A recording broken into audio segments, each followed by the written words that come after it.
আমাৰ প্ৰাণৰ শিল্পী হিয়াৰ আমঠু জুবিন গাৰ্গ ডাঙৰীয়াৰ মৃত্যুৰ ন্যায়ৰ বাবে আঢ়ৈ মাহ পিছতো এনেদৰে অনশন কৰিব লগা হৈছে, অনশনৰ কাৰ্যসূচী হাতত ল'ব লগা হৈছে।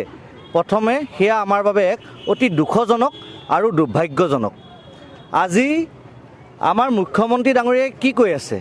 মুখ্যমন্ত্ৰী ডাঙৰীয়াই কৈ আছে যে SIT ৰিপৰ্ট 8 তাৰিখে ওলাব, SIT ৰিপৰ্ট অমুক তাৰিখে ওলাব, কিন্তু আজিলৈকে SIT ৰিপৰ্ট দিবলৈ সক্ষম হোৱা নাই। আৰু আপোনালোকে চাওক, এই যে SIT যি তদন্তৰ এখন ভেকু ভাওনা যে ৰচিছে, আজি ইয়তখনৰ যিজন চালক, সেই চালকজনক আজি জেৰা কৰিব লাগিছিল নে নালাগিছিল? আজি জুবিন গাৰ্গ ডাঙৰীয়াই আগ ৰাতি যিখন হোটেলত নিশা কটাইছিল বুলি নিউজত খবৰ ওলাইছে, নিশা কটাইছিল নে নাই আমি সেই বিষয়েও সঠিকভাৱে অৱগত নহয়। সেই মেনেজাৰজনক আজি জেৰা কৰিব লাগিছিল নে নাই? আজি এই SIT যি জেৰা হৈ আছে, আজি যি তদন্ত প্ৰক্ৰিয়া চলি আছে, এই তদন্ত কাক কৰি আছে? জুবিন গাৰ্গ ডাঙৰীয়াই এবছৰ আগতে ক'ত ট্ৰিটমেণ্ট কৰিছিল, কোন ডক্টৰে তেখেতৰ স্বাস্থ্যৰ যতন লৈছিল, কোনখন ৰেষ্টুৰেণ্ট বা হোটেলত গৈ তেখেতে ৰুটি ভাজিৰ সোৱাদ লৈছিল, সেই হোটেলৰ স্বত্বাধিকাৰীৰ লগত আজি জেৰা কৰিছে, মাতিছে। গতিকে এয়া চূড়ান্ত ভেকু ভাওনা। আৰু আপোনালোকে চাওক, যিমানেই দেৰি কৰি গৈ আছে আমাৰ মনত তিমানেই সংশয় জাগি আহিছে। গতিকে প্ৰাণৰ শিল্পীগৰাকীক আমি বিচাৰিছোঁ যে যিয়ে হত্যা কৰিলে, তেখেতটো গুচি গ'ল, কিন্তু তেখেতক যিখিনিয়ে হত্যা কৰিলে সেই হত্যাকাৰীসকলক অতি সোনকালে চিনাক্ত কৰি ৰাজহুৱাভাৱে ফাঁচি দিব লাগে। আৰু আপুনি চাওক, পৰহিনে কেতিয়া হলিউডৰ এজন ছিংগাৰ আহিছিল, আপোনালোকে দেখিলে অসমৰ পৰ্যটক বিভাগেই হওক, প্ৰশাসনেই হওক, কেনেদৰে তেখেতক নিৰাপত্তা প্ৰদান কৰিলে। আমাৰ প্ৰাণৰ শিল্পীগৰাকী যেতিয়া ছিংগাপুৰ গৈছিল, তেতিয়া কি আমাৰ যিসমূহ বিভাগ আছিল তেওঁলোকৰ মনত নপৰিল?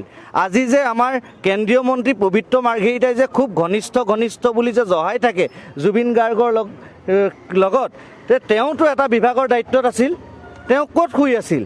মই অনুৰোধ জনাম SIT যিসকল আছে, যাতে এই পবিত্ৰ মাৰ্ঘেৰিটা আমাৰ যি কেন্দ্ৰীয় মন্ত্ৰী, তেওঁকো SITৰ আওতালৈ আনিব লাগে, তদন্তৰ আওতালৈ আনিব লাগে। আমি অতি সোনকালে জুবিনদাৰ যি মৃত্যু, ইয়াৰ তদন্ত বিচাৰিছোঁ আৰু দোষীক ফাঁচি দিয়াটো বিচাৰিছোঁ। নহ'লে পৰৱৰ্তী সময়ত ইয়াতকৈ তীব্ৰতৰ অনশন অসম প্ৰদেশ যুৱ কংগ্ৰেছৰ উদ্যোগত প্ৰতিখন জিলাতেই তীব্ৰতৰভাৱে গঢ়ি তোলা হ'ব।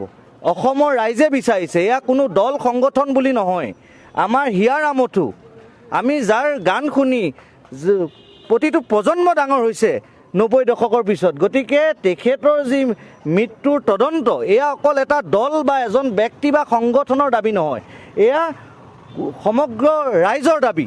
জুবিন গাৰ্গৰ মৃত্যু আজি প্ৰায় আঢ়ৈ মাহ হ'ল, আৰু আঢ়ৈ মাহ যোৱা 8 ডিচেম্বৰ তাৰিখে মাননীয় অসমৰ মুখ্যমন্ত্ৰী জুবিন গাৰ্গৰ ন্যায় পাব বুলি যি তেখেতে ধেমালি মাৰিছিলে, ইতিমধ্যে তেখেতে ন্যায় দিব এতিয়ালৈকে পৰা নাই। আৰু যিগৰাকী মুখ্যমন্ত্ৰীয়ে জুবিন গাৰ্গৰ হত্যা হৈছে বুলি তেওঁ নিজে কৈছিলে, আৰু তেওঁ যদি জানিছিলে তেওঁৰ হত্যা হৈছে, তেতিয়ালৈকে তদন্ত ইমান দেৰি কিয়? কি কাৰণে হৈছে? আৰু ইতিমধ্যে আপোনালোকে জানে, যিগৰাকী কেন্দ্ৰীয় মন্ত্ৰী পবিত্ৰ মাৰ্ঘেৰিটাক কিয় SIT তদন্তলৈ অনা হোৱা নাই? আৰু ইয়তখনৰ প্ৰায় 11জন মানুহ আছিলে, মাত্ৰ 5জনকে আজি গ্ৰেপ্তাৰ কৰিছে, বাকীকেইজন কিয় তদন্ত অনা নাই? তেখেতসকল কিয় গ্ৰেপ্তাৰ কৰা নাই? গতিকে বহুত প্ৰশ্ন আমাৰ মাজত আছে। আৰু ইতিমধ্যে আমি শোণিতপুৰ যুৱ কংগ্ৰেছে আজি যি অন্বেষণ কাৰ্যসূচী লৈছোঁ, আৰু এনেকৈ ধৰণৰ কাৰ্যসূচী আমি যদি ন্যায় অতি সোনকালে নিদিয়ে, আমি ইয়াতকৈ তীব্ৰ আন্দোলনৰ কাৰ্যসূচী হাতত ল'ম।